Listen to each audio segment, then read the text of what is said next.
네, 자리에 편히 앉아주시기 바랍니다. 네, 김세강 집사님 나오셔서 택함을 입은 자라는 제목으로 말씀 증거해 주시겠습니다.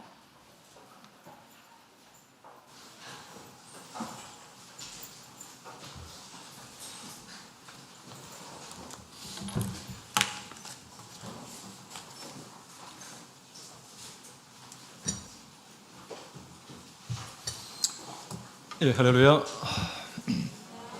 네. 날이 좀 흐립니다. 무더위가 좀 지나간 것 같아서 좀 다행스럽기도 하고요. 또 저녁에는 귀뚜라미 소리도 아주 살짝 들리는 것 같아서 이제 무더위도 좀 지나가지 않나 이런 생각도 듭니다. 바쁜 일상 중에도 또 이렇게 하나님 말씀을 기억하여 안식을 지키기 위해서 오신 우리 성도님들 환영합니다. 오늘 이 시간도 하나님 말씀을 통해서 또 은혜 받고 하나님께 감사와 영광을 돌릴 수 있는 시간 되기를 바랍니다. 무엇보다 하나님 말씀을 통해서 우리의 믿음이 더욱더 굳건하게 세워질 수 있는 시간 되기를 소망합니다. 주 예수 이름으로 하나님 말씀 증거하도록 하겠습니다. 오늘 말씀은 택함을 받은 자라는 제목으로 함께 상고해 보고자 합니다. 마태복음 22장 1절로 14절까지 말씀 다 같이 한번 우리 교독하도록 하시겠습니다. 마태복음 22장 1절로 14절까지의 말씀이 되겠습니다. 제가 먼저 읽겠습니다. 예수께서 다시 비유로 대답하여 가라사대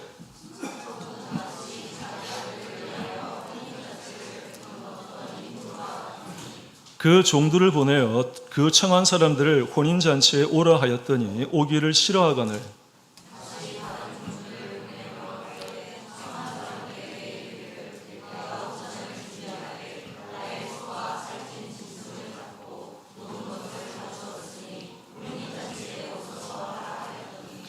저희가 돌아보지도 않고 하나는 자기의 밭으로 하나는 자기의 상업차로 가고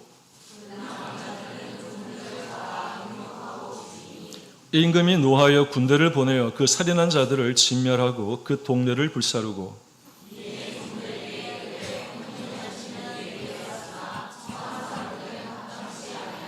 사거리 길에 가서 사람을 만나는 대로 혼인잔치에 청하여 오너라 한데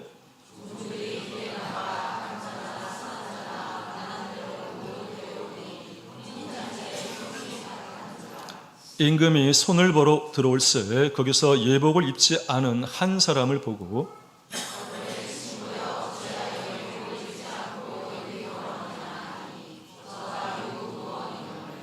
임금이 사원들에게 말하되 그 수족을 결박하여 바깥 어두움에 내어 던지라. 거기서 슬피 울며 이를 갈미 있으리라 하니라. 청함을 받은 자는 많되 택함을 입은 자는 적으니라. 네. 사복음서, 공감복음 맨 앞에 위치한 게 마태복음이죠. 이 마태복음은 구약에 예언된 이 메시아, 약속된 메시아로 오신 예수님, 그리고 유대인의 왕으로 오신 예수님을 기록한 책이라 보시면 되겠습니다. 오늘 이 22장의 말씀을 이해하기 위해서는 먼저 21장부터 나오는 말씀을 좀 기억하면 좋을 것 같습니다. 자, 21장 한번 쭉 살펴보시면 어떤 내용인가 하면은 예수님께서 예루살렘 성에 입성을 드디어 하십니다. 어린 나귀를 타시고 예루살렘 성에 들어가는데 많은 백성들이 호산나 찬송을 부르죠. 그리고 성전에 들어갔더니 성전에는 매매하는 자들, 물건을 파고 사는 사람들이 장사를 하고 있었습니다.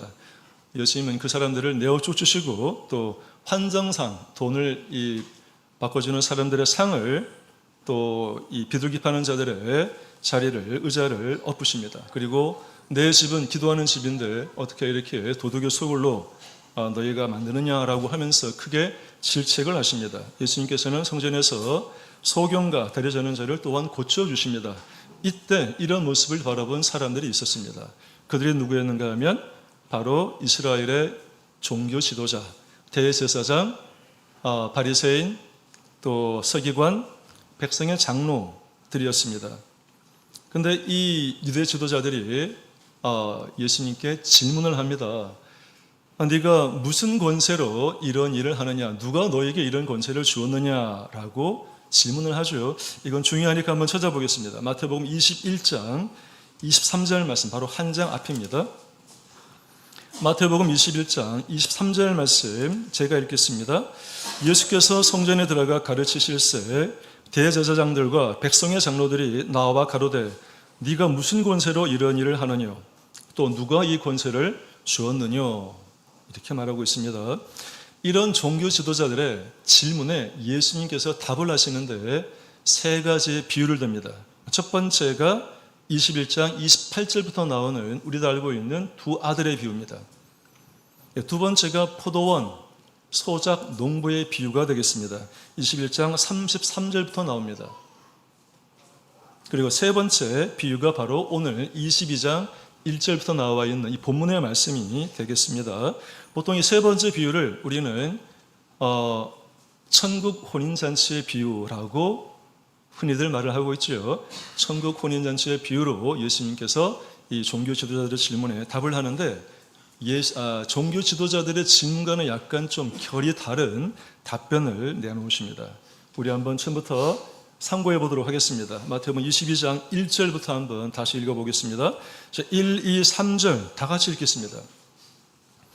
예수께서 다시 비유로 대답하여 이르시되 천국은 마치 자기 아들을 위하여 혼인잔치를 베푼 어떤 임금과 같으니 그 종들을 보내어 그 청한 사람들을 혼인잔치에 오라 하였더니 오기를 싫어하거늘 이라고 되어 있습니다. 1절에 다시 비유를 들었다라고 하는 것은 조금 전에 말씀드린 대로 21장에서 이미 첫 번째, 두 번째 비유를 들고 세 번째 비유를 들기 때문에 다시란 말을 쓴 것이고요. 여기에 예수님께서 대답하셨다라고 하는 것은 누군가가 물었다는 거죠. 누가 물었다고요? 아까 전에 나와 있는 대제사장, 백성의 장로, 서기관들이 물은 거죠. 네가 무슨 건설로 이렇게 병자를 고치고 또 성전에서 이렇게 상도 뒤엎고, 그죠? 또 백성들로부터 호산나라는 찬송을 듣느냐, 이런 질문에 예수님께서 대답하신 것이다라고 보시면 되겠습니다. 자, 2절에 보니까 예수님께서는 이러한 종교 지도자들의 질문에 좀 다른 답을 하고 계신다는 거죠. 2절에 뭐라고 되어 있습니까? 천국은 마치 자기 아들을 위하여 혼인잔치를 베푼 어떤 임금과 같다. 예수님의 지금 이 말씀의 주어가 뭔가 하면은 천국은 이라고 되어 있다는 거죠. 너의 권세가 어디서 왔느냐? 누가 너에게 이런 권세를 주었느냐? 라는 질문에 예수님께서는 천국은 이라는 말씀을 하고 계시다는 겁니다. 왜 천국이라고 말씀하셨을까요? 예수님의 관심은 오로지 천국이었습니다. 예수님께서 복음을 처음 증거할 때 마태복음 4장 17절에 보게 되면 회개하라 천국이 가까웠다라고 말씀하시면서 복음 사역을 시작하십니다. 그리고 지금 요 22장은 예수님 십자가 돌아가시기 한 3, 4일 전의 일입니다. 예수님이 이제 이 땅에 오셔서 곧 이제 죽으시고 부활 승천하실 텐데 사람들에게 가장 중요한 메시지가 뭘까? 그건 역시나 천국이었다는 것이지요. 하나님 나라였다는 것입니다. 그래서 예수님께서는 천국에 대한 말씀을 하시는데 비유로 이 혼인잔치의 비유를 말씀하고 계신다라고 하는 것입니다. 근데 앞에 21장에서 말씀드렸던 그 첫 번째, 두 번째 비유도 사실은 두 아들의 비유, 그 다음에 포도원 소작 농부의 비유, 두 가지의 비유도 사실은 뭐에 대한 내용이었는가 하면 천국에 대한 내용이었습니다. 이건 잠깐 한번 찾아보시겠습니다. 21장 31절 말씀, 마태복음 21장 31절 말씀 보시겠습니다. 자, 전반부 넘어가고 후반부를 제가 읽겠습니다. 세리들과 창기들이 너희보다 먼저 하나님 나라에 들어가리라. 너희는 유대 종교 지도자들, 대제사장, 백성의 장로, 서기관, 바리새인 이런 사람들입니다. 이런 사람들보다 세리와 창기가 먼저 하나님 나라에 들어간다라고 말씀하고 있다는 거죠. 그 다음에 21장 43절 동일하게 그러므로 내가 너희에게 이르노니 하나님의 나라를 너희는 빼앗기고 너희는 똑같은 인물들입니다. 그 나라의 열매 맺는 백성이 받으리라. 그러니까 종교 지도자들을 질책하는 내용인데 천국의 말씀을 가지고 질책하는 거죠. 너희는 천국에 들어갈 자격이 없는 사람들이다. 이렇게 지금 말씀하고 있다는 것입니다. 그러면서 비유를 들어서 설명하고 계신다는 것이지요. 네. 그 다음에 2절에 보게 되면 여기 지금 혼인잔치 얘기를 하고 있지 않습니까? 천국은 마치 자기 아들을 위하여 혼인잔치를 베푼 어떤 임금과 같다. 혼인잔치. 우리나라 성경에는 혼인잔치로 되어 있는데요. 이거는 이제 원어를 보게 되면은 복수형으로 되어 있습니다. 잔치들로 되어 있다는 거예요. 이 말은 혼인잔치가 임금이 베푸는, 왕이 베푸는 혼인잔치가 단 일로 끝나는 것이 아니라는 겁니다.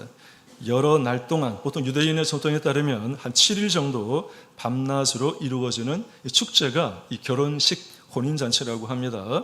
그 다음에 3절을 보시게 되면 지금 청한 사람들을 혼인잔치에 오라 했다고 되어 있지 않습니까? 오라고 하는 게 초대죠.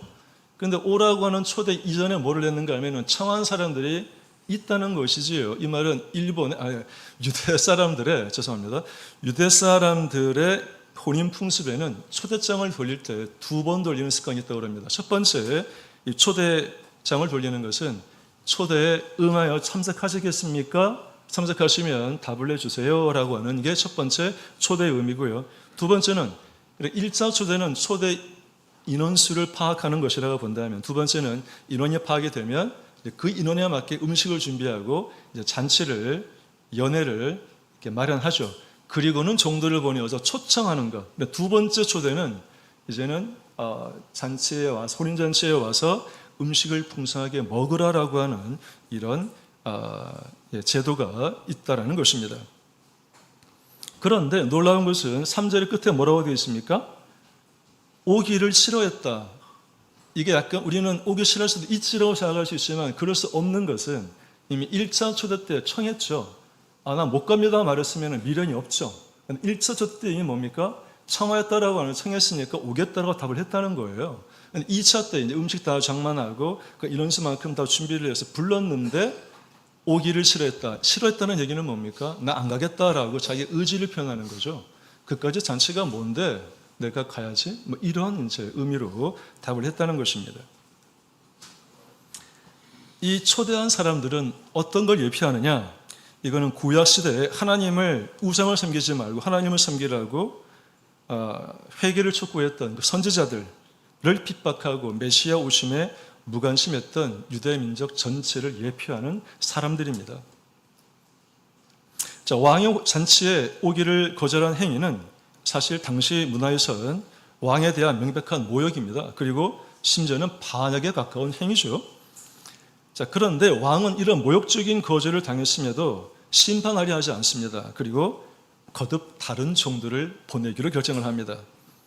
이를 통해서 하나님은 참 자비롭고 인내심이 많으신 분이다 임을 알 수 있을 것 같습니다. 자, 4절 말씀 보겠습니다.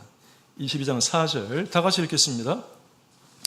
다시 다른 종들을 보내며 가로되 청한 사람들에게 이르기를 내가 5천을 준비하되 나의 소와 살찐 짐승을 잡고 모든 것을 갖추었으니 혼인잔치에 오소서 하라 하였더니, 왕이 두 번째 종들을 이제 보내는 거죠. 자, 4절에 보니까 오찬을 준비하였다라고 되어 있습니다. 오찬이 무엇입니까? 이거는 이제 원어상으로도 약간 복잡하긴 한데요. 어떨 때는 아침 식사 또는 점심 식사, 역사가 흐르면서 이 개념이 약간 바뀌었다 그래요. 그래서 우리말에 오찬이라 해석했으니까 잔치의 시작을 알리는 아침 겸 점심이라고 해야 되는 게 좋을 것 같습니다. 자, 그 다음에 4절에 소와 살찐 짐승을 잡았다. 뭐 잔치니까 당연히 소를 잡고 살찐 짐승, 뭐 양이나 염소를 잡았다는 얘기겠죠. 잡았다라고 할 수 있는데 이것도 약간 좀 깊이 생각해 보게 되면 여기서는 이 혼인잔치의 규모가 얼마나 컸는지를 짐작해 볼 수가 있습니다.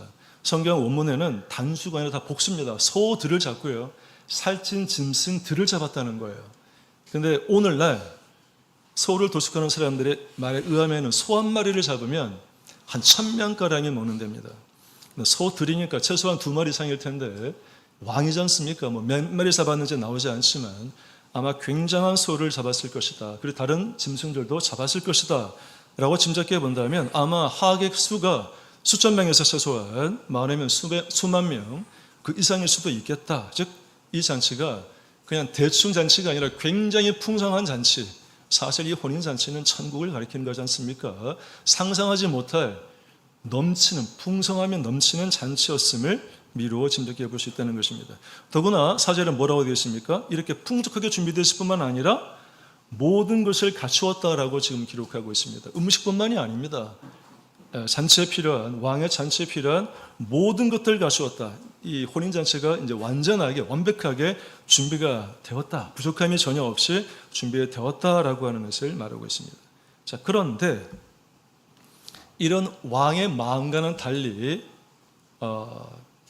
초대함을 받고 오겠다고 했던 사람들이 어떤 반응을 보였는가? 이제는 가야겠구나. 이렇게 한 것이 아닙니다. 5절, 6절 보겠습니다. 자, 22장 5, 6절 읽어보겠습니다.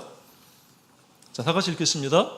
저희가 돌아보지도 않고 하나는 자기의 밭으로 하나는 자기 상업차로 가고 그 남은 자들은 종들을 잡아 능욕하고 죽이니, 정반대 이상한 지금 결과가 나오지 않습니까? 저희가 초대받은 사람들이겠죠? 돌아보지도 않고, 돌아보지 않다라고 하는 것은 이것도 원어적으로 보게 되면요, 무관심하다, 주의를 기울이지 않다, 등한시하다, 무시하다라는 얘기입니다. 이런 왕의 지극한 이 잔치 준비하는 그런 마음에는 전혀 관심이 없고, 이런 것을 무시하고 뭐를 했다고 되어 있습니까? 자기 밭으로, 그리고 자기 상업차로, 상업차 영어의 비즈니스입니다. 비즈니스하러, 사업하러, 장사하러 갔다는 겁니다.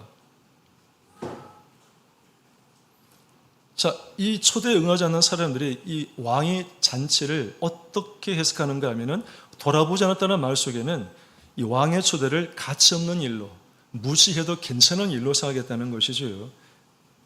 우리가 천국 가는 일을 등한시하거나 무시하거나 주의를 기울이지 않아서 되겠습니까? 우리 성도들이 오늘 안식일 이렇게 교회에 온 것은 사실은 다 우리가 천국 가기 위해서 아닙니까? 하늘나라를 준비하는 마음으로 온 거지 않습니까? 우리가 어떤 마음으로 천국을 준비해야 되는가? 돌아보지 않으면 안 되고 돌아보아야 합니다. 그죠? 어떻게 돌아볼 것인가? 차후에 계속 말씀드리겠습니다. 뿐만 아니라 어떤 사람들은 종들을 잡아서 능욕하고 죽였다라고 되어 있습니다. 그냥 종들을 쫓아낸 거 아니고, 나 초대 응하지 않겠습니다, 안 가겠습니다, 이걸로 끝난 게 아니라는 겁니다. 나는 내일 하러 가겠습니다, 이걸로 끝나지 않고 남은 사람들은, 더 많은 사람들은 이 왕의 초대에 초청한 사람들을 잡아서 능욕하고 죽였다. 능욕은 뭡니까? 모욕했다는 얘기입니다. 부끄럽게 만들었다는 얘기가 되지 않겠습니까? 자, 왕의 초대를 거절한 사람들의 특징이 잘 여기 5절, 6절에 교실되어 있습니다. 그런데 좀 주의 깊게 읽어볼 필요가 있는 것은, 왕의 초대를 거절하고 자기 밭과 자기 사업장으로 간 사람들은 탕자와 같이 허랑방탕한 사람들이 아닙니다. 우리 놀러 간 게 아니잖아요. 뭐 하러 갔습니까? 자기 밭으로 일하러 갔다는 거죠. 왜 일을 합니까? 생업에 종사하기 위해서, 먹고 살기 위해서라는 것입니다. 두 번째, 사업차, 사업하는 사람들, 내가 정한 날짜와 시간에만 국한되지 않는 게 사업하는 사람 아니겠습니까? 내 의지와 관계없이 때에 따라서는 누군가를 만나야 될 때도 있는 거죠. 그런데 이런 사람들은 뭡니까? 게으른 사람들이 아니라는 거예요. 자기 먹고 사는 일에 정말 최선을 다하고 성실하게 살아갔던 사람들임을 알 수 있습니다. 그런데 뭐가 문제라는 것입니까? 자기 아파트 일하러 간 게 문제인가요? 자기 사업장으로 사업하러 간 게 문제입니까? 이게 아니죠. 뭐가 문제입니까? 혼인잔치를 돌아보지 않았다는 게 문제라는 것입니다. 어쨌든 우리가 생각해 볼 수 있는 것은, 이 세상에서 우리가 칭찬받는 삶이 하나님 앞에서도 반드시 칭찬받는 삶은 아니다라는 것입니다. 하나님께서 원하시는 것은 하나님 나라와의 관계에서 우선순위를 세우는 겁니다. 하나님께서는 우리에게 힘써 일하라고 말하셨지 게으르라고 말하신 적은 없습니다.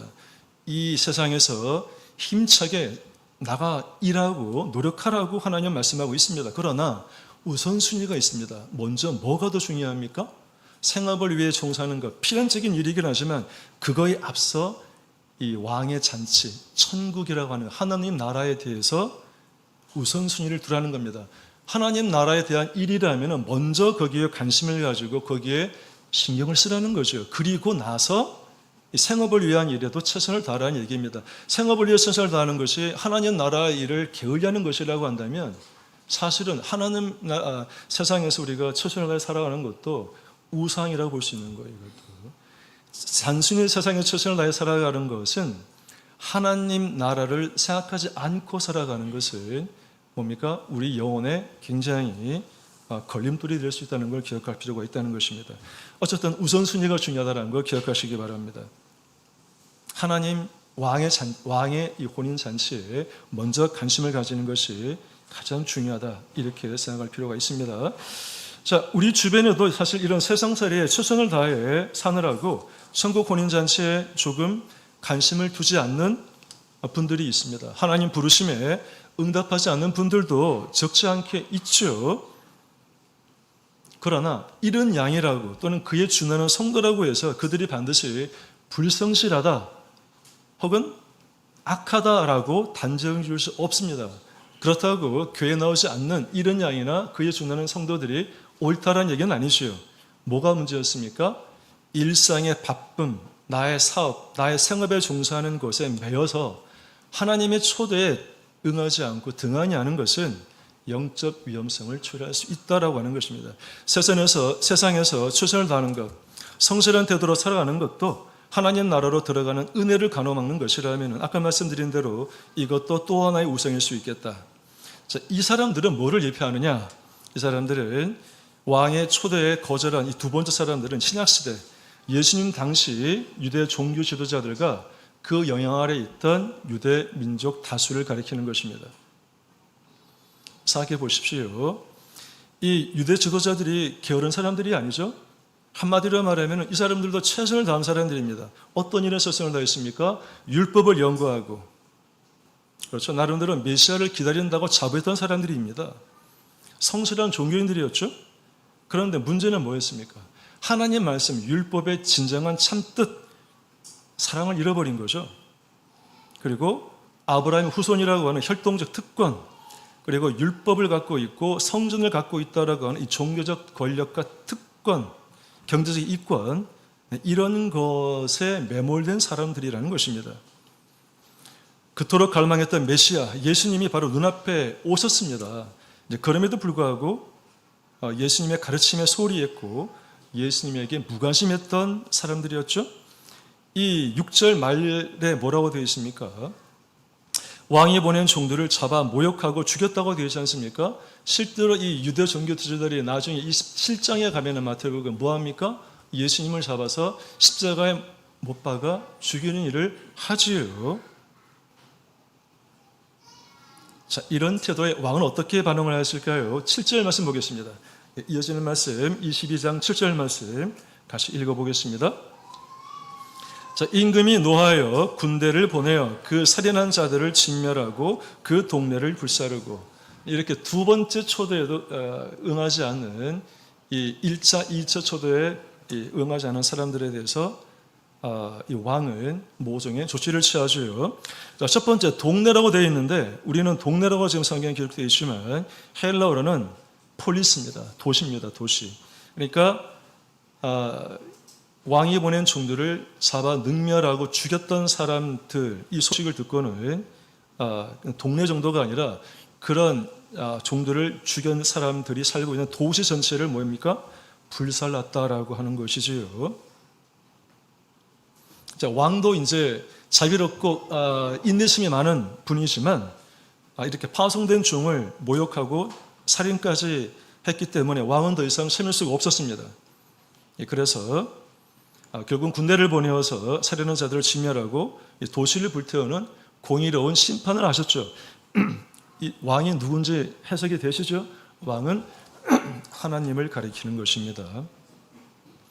자, 이 예언은 실제로 성취가 되었습니다. 예수님 공생애 후 예수님이 한 3, 4일 뒤에 돌아가실 건데 돌아가시고 난 다음 한 40년쯤 지나고 난 다음에 주 70년 로마 티투스라는 장군에 의해서 예루살렘 성전과 도시가 완전히 파괴가 되는 그런 사건 우리는 잘 알고 있습니다.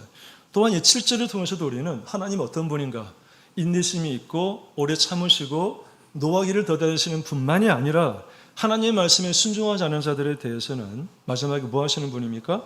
심판하시는 분임을 기억할 필요가 있습니다. 어떤 사람을 심판합니까?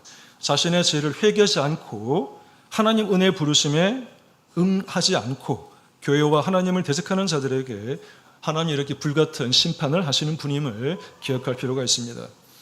다음 구절을 읽어보겠습니다. 8절로 10절까지 말씀 같이 읽겠습니다. 마태복음 22장 8절로 10절까지 말씀 함께 읽겠습니다. 이에 종들에게 이르되 혼인잔치는 예비되었으나 청한 사람들은 합당치 아니하니 사거리 길에 가서 사람을 만나는 대로 혼인잔치에 청하라 오너라 한데 종들이 길을 나가 악한 자나 선한 자나 만나는 대로 모두 데려오니 혼인자리에 손이 가득한지라. 저도 그냥 성경 말씀 이렇게 통독까지 읽어나가면 그냥 스쳐 지나가는 말이죠. 근데 약간 좀 자료를 찾아보고 좀 이렇게 연구를 해보게 되면 이 말씀이 참 깊어질 수 있는 부분들이 많구나라고 느낄 때가 종종 있습니다. 여기 8절에 보니까 합당치 아니하다라고 되어 있습니다. 청한 사람들이 합당치 아니하다. 합당치 않다라고 하는 것은 자격이 없다, 가치가 없다라는 것입니다. 하나님께서 이 선지자들을 통해서 또 예수님께서 저자들을 통해서 복음을 증거함에도 불구하고 이 초청에 응하지 않은 사람들은 합당치 않다, 즉 자격이 없다, 가치가 없는 사람이라고 하는 것입니다.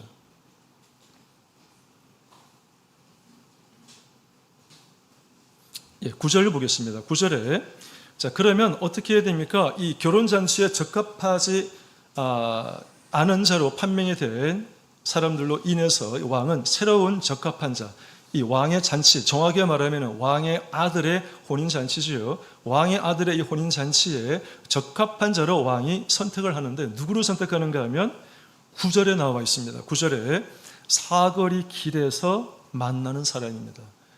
또 이렇게 한국어 성경을 보면 평면적인데 이것도 좀 다른 이 번역 성경들, 특히 원어적 성경 또 원어 성경 그리고 이거를 풀이한 것들을 보면은 약간 더 입체적으로 해석할 수가 있습니다.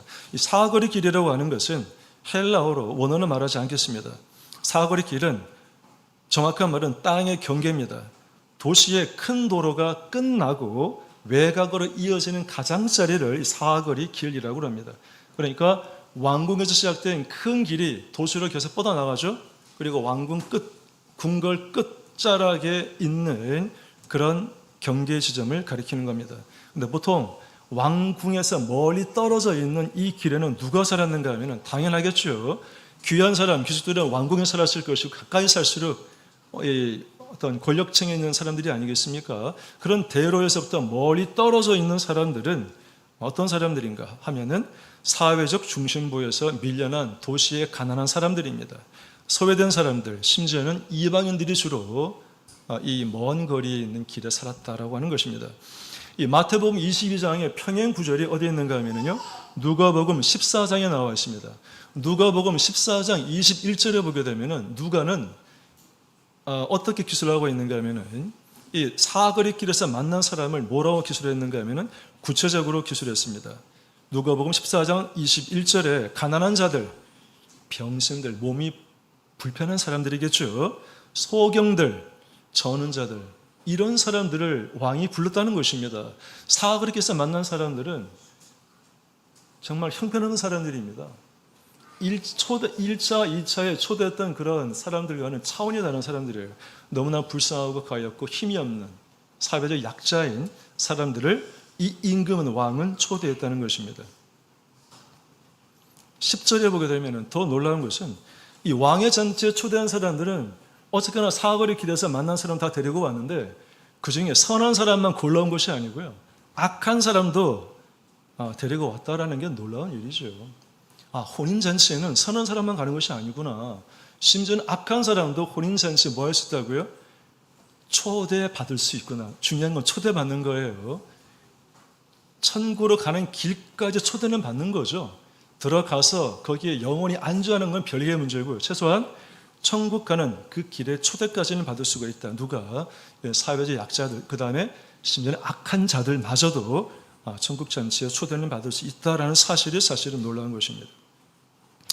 이건 어떻게 해석할 수 있는가 하면 혼인잔치에 초대받는 것은 도덕적 우월상, 이 사람 참 선하고 착한 사람이네 해서 받는 것이 아니고 사회적 신분이 높아서 받는 것도 아닙니다. 그리고 과거 행적, 과거에 참 좋은 일을 했지라고 해서 받는 것이 아니라는 거예요. 심지어는 이 악한 사람들도 이 혼인잔치에는 초대받을 수가 있기 때문입니다. 자, 이 혼인잔치에 초대받은 사람들은 오늘날로 해석하자면 누가 되겠습니까? 저와 여러분들, 오늘 이 교회에, 사실 이 교회는 작은 천국 잔치입니다. 우리가 하늘나라에서 이런 영원한 혼인잔치를 준비하는 작은 혼인잔치가 오늘 이 교회에서, 예배당에서 우리가 모여서 하나님의 말씀을 듣고 찬양하고 기도하는 바로 이 공간 아니겠습니까? 우리가 이 천국 잔치에 초대받은 우리가 사람들이지요. 그렇게 해석할 필요가 있을 것 같습니다. 자, 10절에 보게 되면 이런 말씀이 나옵니다.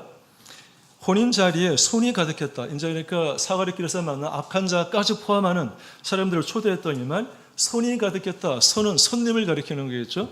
손님들이 가득했다. 이것도 이렇게 한국어로 해석을 하면 단순한데요. 이것도 원어로 보게 되면 약간 복잡합니다. 이 손님들이 뭐냐? 손님들은 원어적으로 보게 되면 저도 잘 모릅니다만은 아나케이 메논이라고 되어 있습니다. 이 아나케이 메논은 어원이 비스듬히 눕다라는 동사랍니다. 비스듬히 누워있는 사람들이 뭐예요? 손님이라는 거. 이 말은 뭡니까?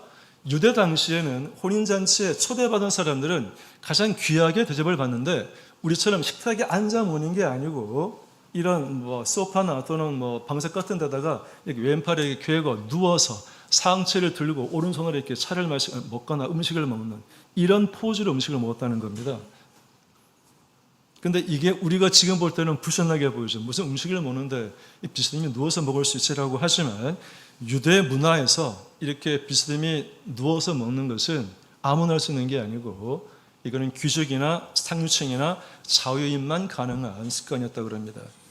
유대 문화에 따르면 일반 사람들은 자리에 앉아서 먹고 노예나 종들은 서서 먹었다고 합니다. 누워서 먹는 것은 그 당시로서는 최고급, 최고의 이 권력층들이 누릴 수 있는 자유였다라는 사실입니다. 자, 그렇다면 이 왕의 잔치에 초대받은 손님들이 어떻게 음식을 먹고 있는 겁니까? 지금 비스듬히 누워서, 즉 어떤 대접을 받고 있는 거죠? 노예나 종이 아니고 일반 유대인이 아니라 귀족이나 신분상 상류계층, 자유인과 같은 높은 대접을 지금 받고 있다라고 하는 것을 미루어 짐작해 볼 수 있다는 것입니다. 그러니까 왕이 잔치에 초대했던 이 손님들은 어떤 사람들인가 하면은 하나님이 불쌍히 여겨서 단순히 먹을 것을 구제하거나 구하는 이런 정도가 아니라 왕의 존귀한 자녀로 삼았다는 거예요. 그리고 이 잔치의 주인이다라고 하는 신분을 격상시켜 주었다라고 볼 수 있는 것입니다. 자, 성도 여러분, 놀라운 이 신분의 변화가 비스듬히 누워 먹는 것만으로 완성되는 것도 아닙니다. 이 은혜의 혼인잔치에 문제는 전체 잔치에 들어왔다고 끝나는 게 아니라 그 잔치에, 혼인잔치에 영원히 머물러야 된다는 것이지요. 왜냐고요? 다음 구절을 보게 되면 혼인잔치에서 쫓겨난 사람이 있기 때문입니다. 초대받았다고 끝나는 것이 아니라는 거예요. 죄송하지만 이 자리에 우리 모든 성도가 앉아 있습니다. 믿음을 가지고 앉아 있습니다. 혼인잔치에 초대받았다는 거죠. 천국이 결정된 것이 아니라는 거예요. 문제는 뭡니까? 끝까지 머물러 있어야 된다는 것이죠. 영원히 머물러 있어야 됩니다. 믿음 안에 머물러 있어야 되고요.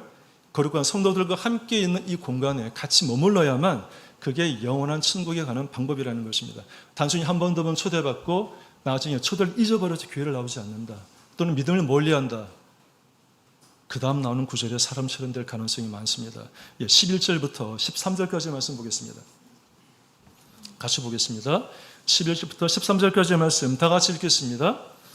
임금이 손을 보러 들어올새 거기서 예복을 입지 않은 한 사람을 보고 가로되 친구여 어찌하여 예복을 입지 않고 여기 들어왔느냐 하니 저가 유구무원이거늘 임금이 사환들에게 말하되 그 수족을 결박하여 바깥 어두움에 내어 던지라 거기서 슬피 울며 이를 갈미 있으리라 하니라. 11절을 읽어보시면 좀 당황스럽죠. 왜 당황스럽습니까? 사거리 길에서 선한 자 악한 자 관계없이 데리고 왔습니다. 데리고 왔는데 갑자기 왕이 뭐를 요구합니까? 당신 예복을 입었어 안 입었어를 지금 묻고 있는 거예요. 사거리 길에서 내가 가겠다고 한 사람도 아니죠. 사실은 거의 끌려오다시피 한 겁니다. 잡으니까 안 가겠다 말하지 않고 어쨌든 따라온 거예요. 선한 사람이건 악한 사람이건. 그런데 이제 잔치 자리에 누워서 이제 음식을 먹으려고 하는데 갑자기 임금이 왕이 들어와서 어떤 한 사람을 봅니다. 이 예복을 입지 않은 사람은 성경에 한 사람이라고 지금 기록되어 있어요. 한 사람을 보고는 예복을 안 입었다고 질책을 합니다. 질책 정도가 아니라 뭡니까? 혼인잔치 그 공간 자리에서 내어 쫓아버립니다. 이거는 뭐를 가리키는 겁니까? 천국에서 완전히 들어가지 못하고 결국은 천국에서 버림받았다는 걸 아니겠습니까? 그러니까 왕의 혼인잔 참여를 해서 영원히 끝까지 머물러야만 천국이 완성되는 것이죠. 이게 중간에 초대받았다가 쫓겨나는 사람은 사실은 천국의 맛을 보았다가 천국을 잃어버린 사람과 똑같은 것이라고 볼 수 있는 것입니다. 자, 어쨌든 근데 예복을 이렇게 입지 않는 것은 왜 이렇게 큰 죄가 될까요? 예복 안 입었다. 아니 사실 이 가난한 사람들 또 사회 약자들 이런 사람들이 예복을 입을 돈이 어디 있으며 예복을 입을 시간은 어디 있었겠습니까? 붙들어서 끌려온 건데 왕이 예복을 달라고 하니 이 예복이 없어 쫓겨난 사람은 무슨 잘못입니까? 라고 해석할 수 있지만 중요한 잘못이 있습니다. 어떤 잘못이 있는가 하면요. 고대 이스라엘의 그 근동 이 왕실에는 이런 전통이 있답니다. 혼인잔치에 초대받은 사람에게는 왕이 자기 옷을, 그러니까 왕들은 옷을 두는 이런 공간이 따로 있나 봐요. 뭐 수백 벌, 천 벌이 있을 수 있다고 그럽니다. 그래 왕실에는 손님들을 위한 이 의복들을 늘 준비하고 있는데 이 왕의 혼인잔치에는 이 왕이 자기 이 잔치 옷을 준 겁니다. 가난한 사람들에게, 온 사람들에게. 그냥 영문도 모르고 온 사람들에게 왕이 잔치에 어울리는 예복을 준 거죠. 주었기 때문에 다 입은 거죠. 한 사람 빼고. 몇 명이 왔는지는 기록되어 있지 않지만 어쨌든 다수가 왔는데 한 사람은 안 입은 거예요. 사실 객관적으로 따지면 한 사람 안 입은 사람이 정상인 거죠. 자기 옷 입고 왔으니까. 다른 모든 사람이 다 예복을 입었다라고 하는 것은 이것은 왕이 준 예복을 이 한 사람 뭐를 했다는 겁니까? 거절했다는 거죠.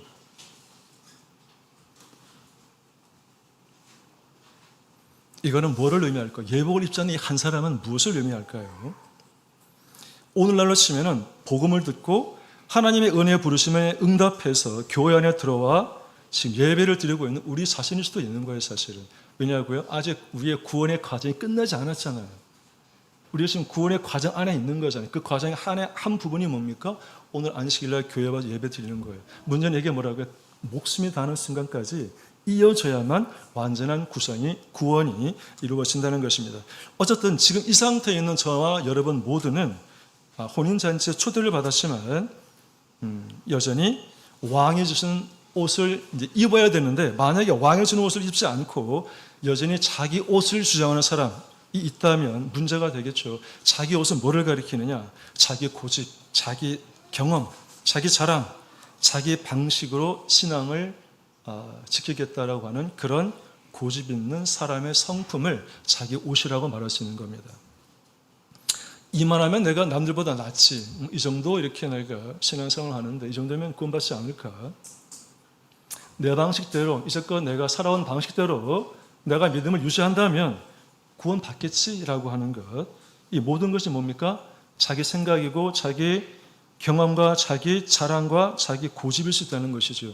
중요한 건 뭐라고요? 하나님이 주시는 예복을 입어야만 천국에 들어갈 수 있다는 사실이 중요한 것입니다. 자, 왕의 잔치 자리에 들어왔다고 해서 택함을 받은 것이 아니라는 것입니다. 내 생각이라는 더러운 누더기 옷을 벗어버리고 이 거룩한 예복으로 갈아입지 않는다면 우리 역시 쫓겨나는 비극의 주인공이 될 수 있음을 성경은 엄중히 경고하고 있는 것입니다. 자, 천국은 자기 옷을 입고 가는 것이 아닙니다.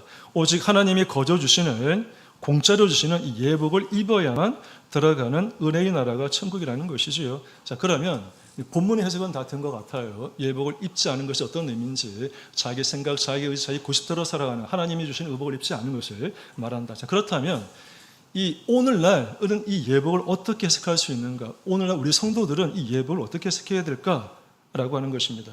참고로 예복이란 말은 뭡니까? 예복? 어떻게 보면 쉬운 기도하는데 약간 우리가 생각을 해봐. 예복이 뭡니까? 예는 결혼식을 가리키는 예자지요. 예의 예자긴 하지만 좋습니다. 원어로 말하면 엔두마 가무라고 되어 있는데 엔두마는 옷 이를 가리키는 것이고 가모스는 결혼식입니다. 예복이란 결혼식에 갈 때 입는 옷, 결혼식에 입는 옷이 예복입니다. 우리는 모두 지금 예복을 입고 있나요? 자, 예복의 오늘날 우리가 해석할 수 있는 예복의 의미는 세 가지입니다. 그거는 지난 시간 여러분과 설교할 때 말씀드린 그 세 가지입니다. 우리 성도가 입어야 될 예복이 뭐냐? 첫 번째, 구원의 옷. 구원의 옷은 다른 말로 뭡니까? 그리스도의 옷입니다. 성황례사은 제가 읽어드리겠습니다. 이사야 61장 10절에 보게 되면 이사야 61장 10절에 이런 말씀이 있습니다. 내가 여호와로 인하여 크게 기뻐하며 내 영혼이 나의 하나님으로 인하여 즐거워하리니 이는 그가 구원의 옷으로 내게 입히시며 의의 겉옷으로 하나님이 나에게 구원의 옷을 주신다. 이 구원의 옷은 신약에 가면 뭐가 됩니까? 그리스도의 옷이 됩니다. 갈라디아 3장 27절 말씀 제가 읽겠습니다. 갈라디아서 3장 27절 우리 천주교회 성도들은 다 외우고 있는 성경 구절입니다. 누구든지 그리스도와 합하여 세례를 받는 사람은 그리스도로 온유받으니라. 세상 교회 사람들은 여기에 그리스도의 옷만 강조하는데 우리 참석교인들은 그렇지 않죠. 뭐가 더 중요합니까? 앞에 나와 있는 게 더 중요하죠. 그리스도 예수와 합하여 세례받는 것, 그것이 뭐라고요? 그리스도의 옷, 예수님, 예수 그리스도의 옷을 입는 것입니다. 그러니까 첫 번째 옷은 뭐라고요? 세례를 받아서 제사함 받는 그리스도의 옷을 꼭 입어야 합니다. 이 자리에 있는 모든 성도인들은 다 지금 첫 번째 예복을 입고 있습니다. 그런데 예복은 아직 두 번째, 세 번째가 남아 있습니다. 두 번째 옷은 뭡니까? 예수 이름으로 세례 받았으면 두 번째와 세 번째 옷을 입어야죠. 자, 두 번째는 회개의 옷입니다. 회개의 옷. 요한계시록 7장 14절. 요한계시록 7장 14절 말씀 좀 띄워주세요. 자, 제일 뒤쪽에 있는 것만 제가 읽겠습니다. 어린 양의 피에 그 옷을 씻어 희게 하였느니라. 이때 씻다라고 하는 것은 한 번 씻는 개념이 아니고 반복해서 쓸 수 있는 거예요. 어떻게 하냐고요? 요한계시록 22장 14절 말씀. 요한계시록 22장 14절 말씀. 제가 읽겠습니다. 그 두루마기를 빠는 자들은 복이 있나니. 요한계시록에 7대 복이 있습니다. 7대 복 가운데 여섯 번째 복이 22장 14절에 나와 있는 거예요. 두루마기를 빠는 자. 빤다는 게 뭡니까? 세탁한다는 거죠. 세탁에는 뭐죠? 반복적으로 쓸 수 있는 거예요. 이거는 뭡니까? 세례받아 제사함 받은 우리 성도들이 삶을 통해서 혹시나 마음으로나 입이나 눈이나 귀로 내 손과 발로 지은 죄에 대해서 회개하는 것.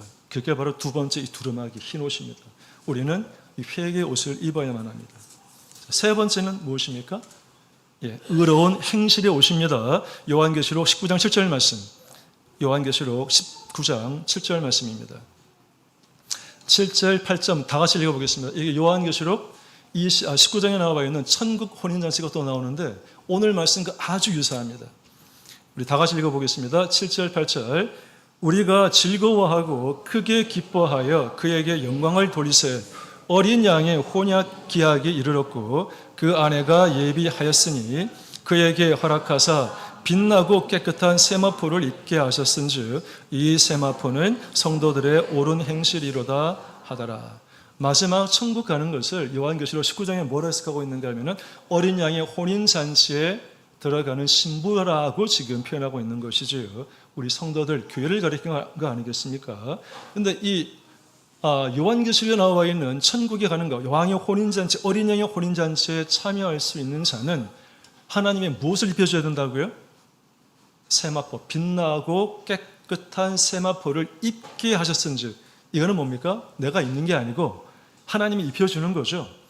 네가 육체를 가지고 살아가는 동안 충성하고 첫 번째는 예수 이름으로 세례받고 제사함 얻었고 네가 회개의 삶을 살았고 세 번째는 뭐죠? 의로운 삶, 의로운 선한 행위를 했으니 이제는 내가 주는 이 빛나고 깨끗한 세마포 두루마리 흰 옷을 하나님이 선물로 주시는 겁니다.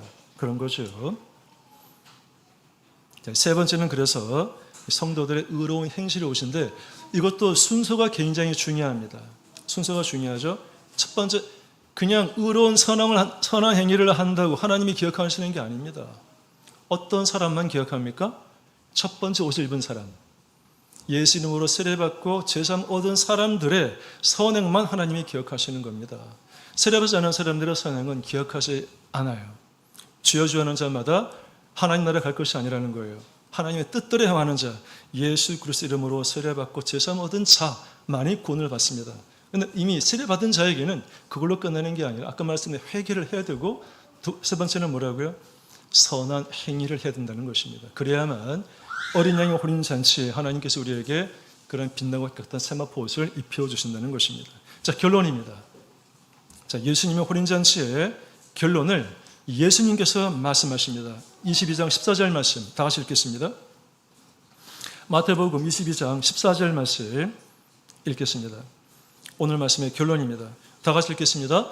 청함을 받은 자는 많되 택함을 입은 자는 적으니라. 오늘 말씀의 제목이 택함을 입은 자죠. 택함을 받은 자도 맞는데 우리나라 번역을 아주 재밌게 한 겁니다. 택함을 입은 자, 뭐를 입으라는 것입니까? 왕의 예복을 입으라는 거예요. 택함을 받아서 왕의 예복을 입은 자, 이 사람이 천국에 들어가서 구원을 완성할 사람이라는 것입니다. 첫 번째, 청함을 받은 자가 누굽니까? 오늘 말씀 다 들어졌으니까 청함을 받은 자가 누군지 여러분이 이제 생각할 수 있어야 됩니다. 좀 쭉 설명했으니까요.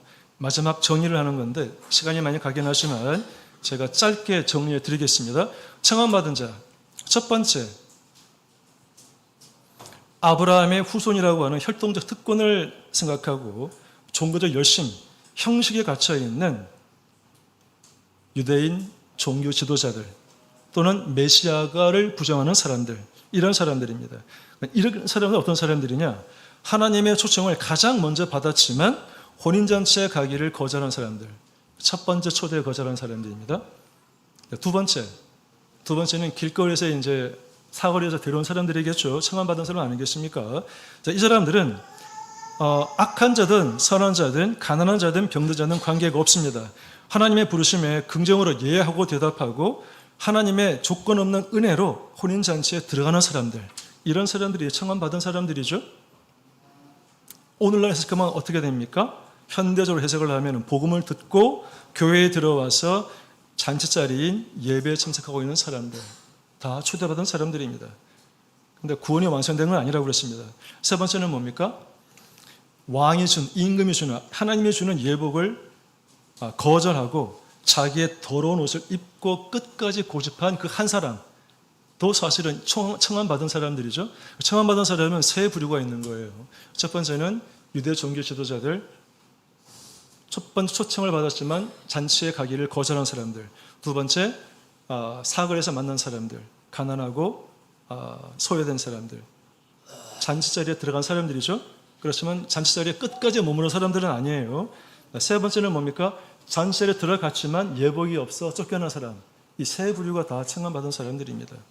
청함을 받은 것은 구원의 시작점에 지나지 않습니다. 자, 마지막. 그럼 택함을 입은 자는 누굽니까? 아까 전에 결론적으로 제가 세 가지를 예복을 말씀드렸지 않습니까? 그거 한번 정리하겠습니다.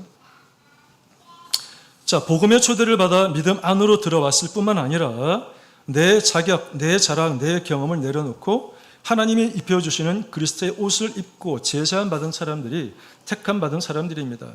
두 번째는 뭐였습니까? 날마다 그리스도 예수의 보혈로 자신을 씻어 회개의 옷을 빠는 사람들입니다. 세 번째는 삶의 자리에서 의의 열매를 맺어서 선한 행위를 통해서 이 세마포 옷을 갖추어 입는 사람들. 여기 앉아있는 우리 모든 성도님들이 봐도 첫 번째, 두 번째, 세 번째 예복을 입은 사람들일 것입니다. 그런데 더욱더 중요한 것은 이 세 가지 예복을 입고 택함을 입었다고 해서 여전히 구원은 완성된 것이 아닙니다. 왜 그렇습니까? 구원의 과정이 지나지 않습니다. 결론적으로 말하면 내 생명이 끝나지 않았다는 거예요. 이 순간 내가 말씀을 듣고 세례받고 회개하고 선한 행위를 해서 내가 죽는다면 구원은 완성되는 것이죠. 그런데 문제는 이 모든 말씀을 듣고 우리는 다시 뭐합니까? 세상으로 나가죠? 다시 세상에서 살아가게 됩니다. 구원의 과정이라는 거예요. 구원의 끝은 마지막 우리 호흡이 멈추는 순간까지입니다. 이 세 가지 예복은 단회성이 아니에요. 우리의 목숨이 닿는 순간까지 끝까지 갖춰 입어야만 되는 옷이라고 하는 것입니다. 이제 우리 자신을 한번 돌아보시기 바랍니다. 나는 여전히 내 생각, 내 고집, 내 주장이라고 하는 자기 옷을 입고 있습니까? 아니면 하나님이 입혀주시는 거룩한 예복을 입고 있습니까? 우리는 단순히 청함받은 종교인으로 머물러서는 안 됩니다. 우리는 세례를 통해 제사함 받고 그리스도로 옷 입은 후에도 날마다 회개 그리고 선행의 삶을 통해서 구원을 향해 걸어감으로써 마침내 왕의 잔치에 끝까지 남아 선택을 잇는 저와 여러분 되시기를 주 예수 이름으로 간절히 소망합니다. 묵도하시겠습니다.